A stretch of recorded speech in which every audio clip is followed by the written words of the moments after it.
Hello everybody, welcome back to Sports Card Connections. I had a promised video coming up of a kind of intro to soccer cards, probably especially for American collectors who frankly just don't know much about it largely, but are learning, of course.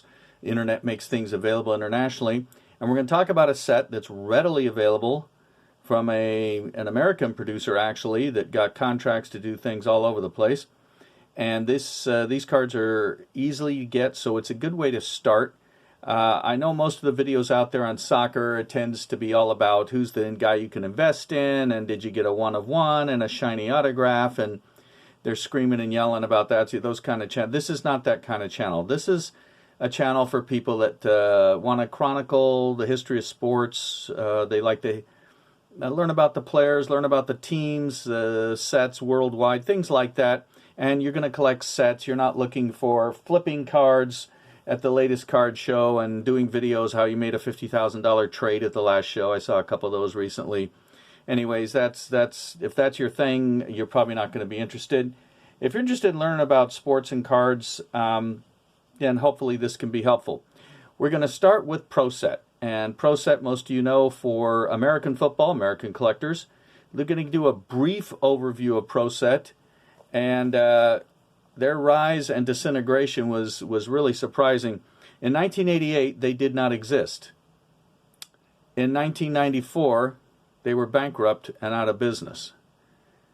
Between that, they went crazy. In '89, they got a contract by the founder was a guy named Lud Denny for Ludwell, and he was a rep and a sales guy, and I think he could sell ice to the Penguins, and they think they got a deal, and that was part of what he managed to do.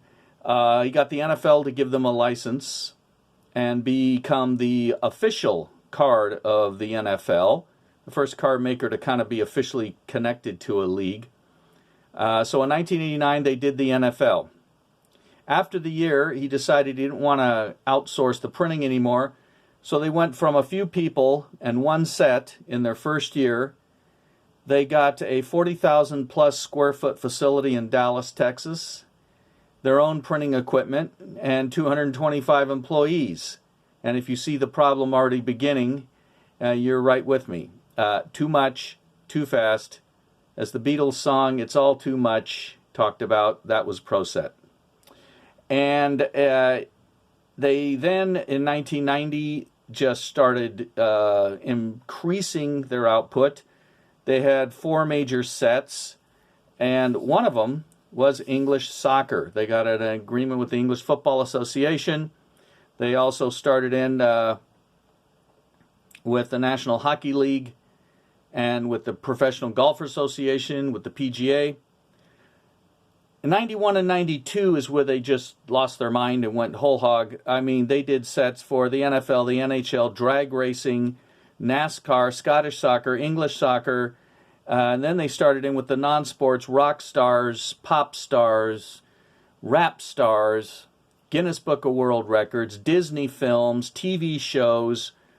He put out a thing that they were forecasting sales of $165 million in 1992, but I bet you he didn't realize at the time he wouldn't even be with the company by the end of 1992. In August of 92, he was removed as the leader by the investors who had jumped on the bandwagon and put a ton of money into Pro Set because they already saw the wheels were starting to come off. And it was too little too late. By the time they declared bankruptcy, they had $28 million in the bank and they owed $56 million. And I remember reading the federal judge saying he couldn't allow this to continue. It was irresponsible. So he shut them down. So they were gone after basically 5 years. They did a lot of things in between. Their cards are still largely readily available, except the second series of 1991 English Soccer. You just try finding that one. It's tough. But we'll talk about that next time. But this time it's about the 1990 set. So we've kind of taken a look at Pro Set, and they're overdoing it. You know, a lot of promises, a lot of, we'll deliver big, just help us out with the cash, and before you know it, you owe money all over town and you can't pay it, and they collapsed on them. one contract they didn't get, two major ones, NBA and Major League Baseball, they never had. But they were even trying to continue to expand when it all just unraveled. So they decided to do English soccer, and what they released was a 328 card set. They printed cards for 56 different teams in all 4 divisions, color-coded. The first division, now known as the Premier League, was red. The second division, blue. The third division, yellow. And the fourth division in green. Now, boxes are still easy to get, and you can get them on eBay. You can see them at shows, and this is what they look like. And you can see the 4 stripes of the 4 colors of the 4 divisions there. Kind of hard to fit in. Steve Bull of Wolverhampton and John Barnes of Liverpool are on the cover. The details are on each side, including pricing, 30 pence, 35 pence in Ireland. Gary Lineker and Paul Gascoigne there. Barcode. And Brian Robson and Mark Wright down there. Details where you can write. They had set up an English office in Wembley. Come on now. Darn. There we go. And they see they registered trademark in the UK, and of course they already were here. So they just jumped in whole hog. So this is the box. You see them around a lot. You can still get them. It's an easy way to start a collection. You'll get most of a set in one box.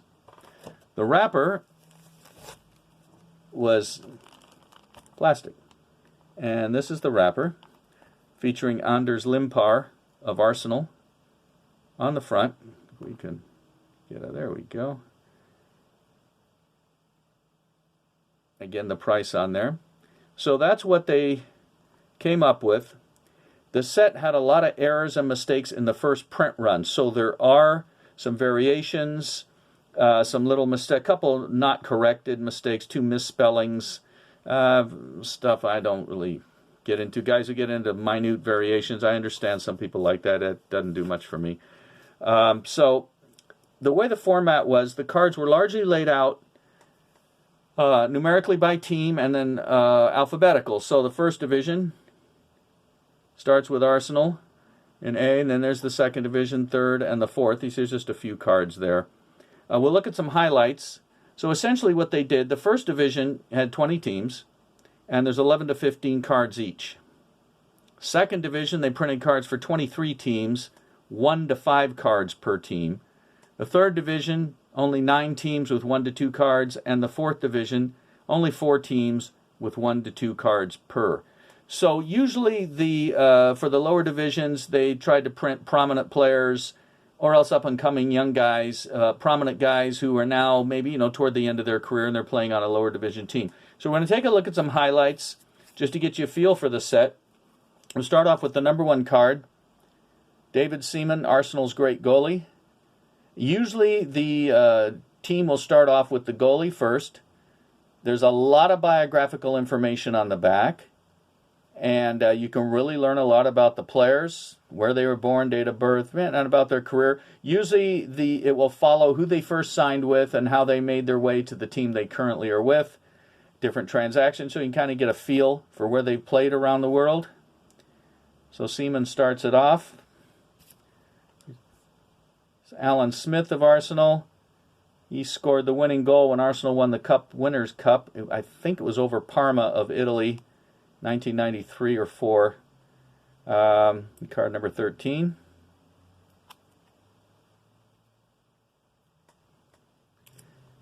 Here's Anders Limpar from the cover from the pack. You can see it's a Swedish international who had signed with Arsenal. One of England's greatest players of all time for their national team, David Platt. Here he is with Aston Villa. Scored an incredible goal in the World Cup in extra time in an elimination round for England. I think in 1986. I'm not really into the World Cup. Graham Lasso of Chelsea before he moved on to Blackburn, where they won the title. Trouble with that focuser again. There we go.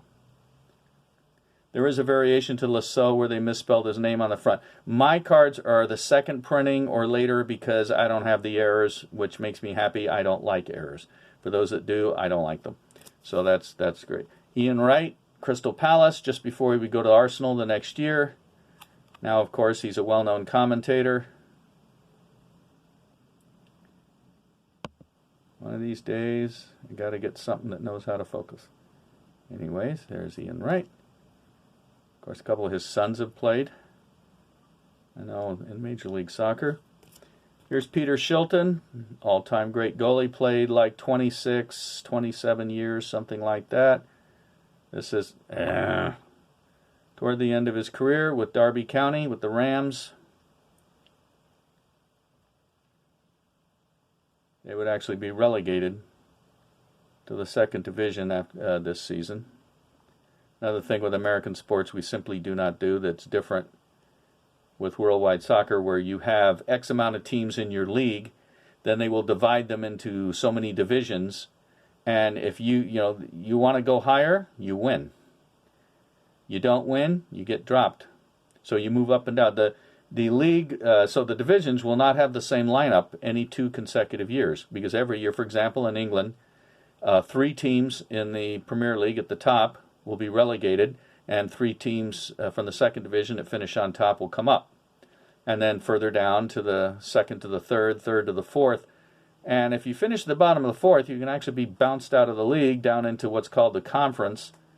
And one of the teams from the conference can get promoted into the league. Mike Newell of Everton, he really became a star with Blackburn, teaming with Alan Shearer, but here he is with Everton.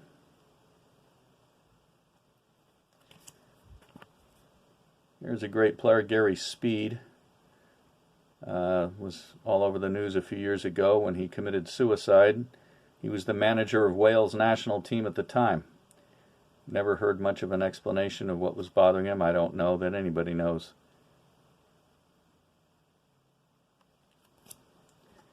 John Barnes, who's on the cover of the box. He scored some big goals for Liverpool.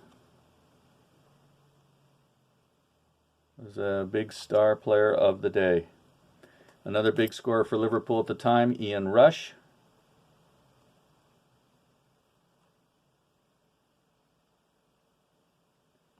And 113. Here's a world superstar, Peter Beardsley. I have a card of him very young with the Vancouver Whitecaps in the North American Soccer League. Here he is with Liverpool. He was also well known with Newcastle.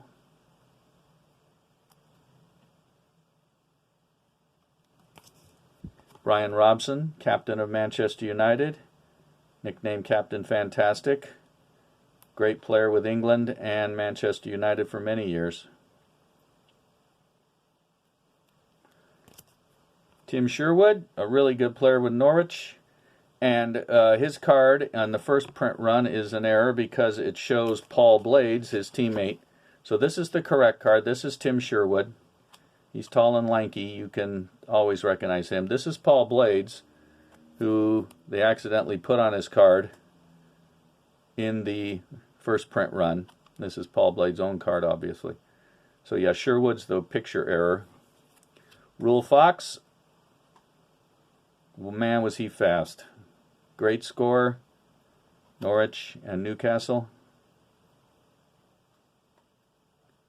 A very young Roy Keane, before he'd gone to Manchester United, became a world superstar. Here he is at Nottingham Forest. Sir Alec Ferguson called him the best player he ever had. Jan Steskal, goalkeeper for Queen's Park Rangers. He was also Czechoslovakia's national team goalkeeper. It was before they split into the Czech Republic and Slovakia. He played in the World Cup.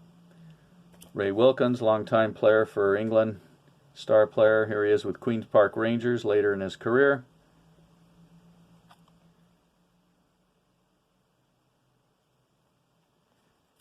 Roy Wegerle, Queens Park Rangers, played for the U.S. national team. 1994 World Cup, even though he really is from South Africa. I forget how he qualified to play for the U.S. Kind of a man without a country, so to speak. Man is now a TV star in England, Vinnie Jones with Sheffield United.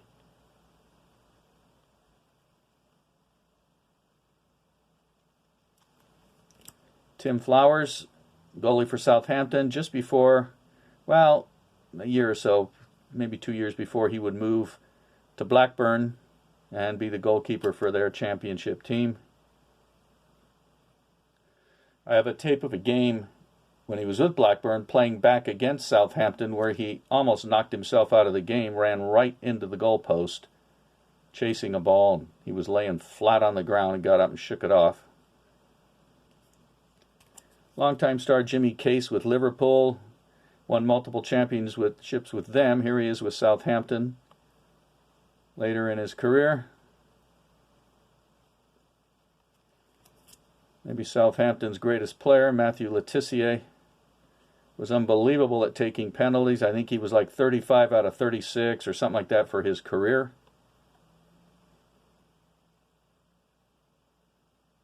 He's actually from Guernsey. Alan Shearer, before he moved to Blackburn with Tim Flowers, very young with Southampton. Of course, he became one of England's all-time greats. Here, Eric Thorstvedt, Tottenham Hotspur's goalie, and he was also Norway's national team goalie when they were here for the World Cup when the U.S. hosted in 1994. Here was a tough player, Paul Allen. And yeah, his uniform's dirty. I have some game shots of Paul Allen. This guy would all out every time he was on the field. He was just one of those kind of guys. I think the kind of guy you'd love to have as a teammate. Multi-talented and problematic Paul Gascoigne, who's had mental health issues and other issues. Very sad, but a fantastic player for England and for Tottenham Hotspur. Gary Lineker, I think he just headed the ball. That's why that picture came out looking kind of strange. Now, of course, a commentator. He was a big star for England. Let's see, with Tottenham Hotspur. Take a look at the second division. Frank Stapleton. Now, he had been a big star. So he was down with Blackburn, was down at that time in the second division. So there he was. Stephen Yates with Bristol Rovers. This card is one of the errors. You can also get this card with a reverse negative. Of course, this is the correct, where the picture's flipped and he's facing the other way. Tommy Caton, very sad. He actually died on the field. He was with Charlton here. He died on the field of a heart attack. Come on. There we go. No, yes, there.